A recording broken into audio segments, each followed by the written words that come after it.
Hi guys, welcome to Tamina's World. Today I'm going to be talking about my anxiety and my seizures that I have. Now, I've been seizure free for a year and a half now, but I'm going to tell you where it all started, and along with my anxiety. It all started about 3 years ago. I picked up Jayla from preschool. We were driving home, then all of a sudden my vision went. I was driving the car, so I quickly put the handbrake up and turned around to Jayla and said, "Mummy doesn't feel well." I don't remember anything after that. I remember waking up, looking behind me and seeing Jayla running around the car out of her seat. So I felt really nauseous. Luckily I was in my street at the time, so I walked up to my house. My neighbours had come out because they didn't know what was going on. So I went to the hospital. They thought it was my heart. It ended up being nothing to them. So I went on with my daily life. The next week I was in a shop with my ex-mother-in-law, and I happened to look up at the lights, and all of a sudden I felt that same anxious feeling, like something wasn't right. I felt like vomiting, too much information, but I felt like pooing and weeing myself all at once. So I quickly went to the car. I felt like I was literally crawling to the car. I rang my mum and I said to her, "Something's wrong, you need to come pick me up." So she took me to her place, and after that she took my blood pressure, my blood sugar, and everything was fine. So I said to her, "Okay then, you can take me back to the place where I was staying." So on the way in the car, apparently I blacked out twice. So when I came to, I was in the driveway of the place where I was staying, and my mum was on the phone to the ambulance. So after that, I noticed my shoulder started twitching, and it was like non-stop. I was a little bit worried about at that time, but I was like, I'm fine. Then I was taken to Nowra Hospital, and I was fine. All my obs were fine. They were about to discharge me, and then all of a sudden I remember talking to a male nurse and I blanked out. I could hear the bed shaking. I could hear nurses yelling at one another that something was going on. And then 2 days later, I was in and out of consciousness. I'd had over 300 seizures in 24 hours. I was very sick. They did not know how to stop the seizures. They were basically knocking me out, and I was still having the seizures.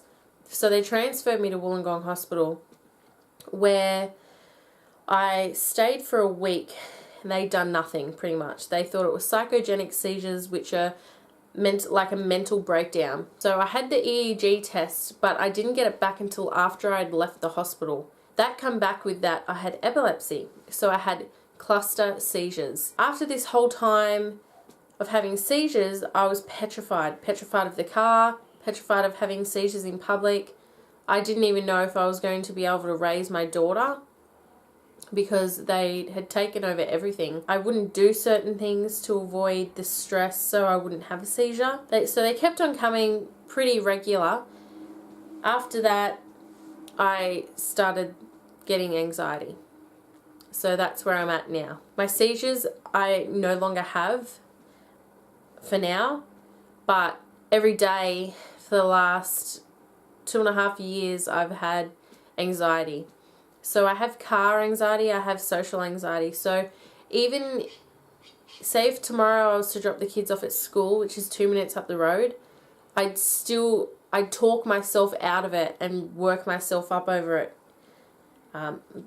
Telling myself things like I'm going to faint in the car, what if I have a seizure in the car, things like that, which I know have not happened.